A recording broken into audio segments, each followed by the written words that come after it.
Moments when you're, I guess, at your lowest point.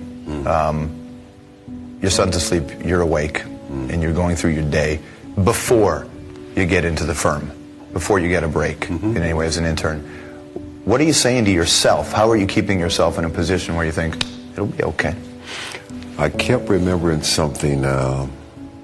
My dear friend, Reverend Cecil Williams, who's in the movie and plays himself, he used to say to me every day, baby steps count too, as long as you're going forward.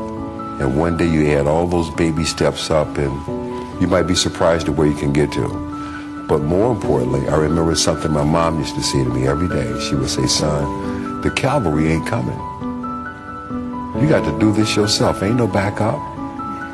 Okay? And when you put those two things together, man, it wasn't as hard to keep going forward as you might think.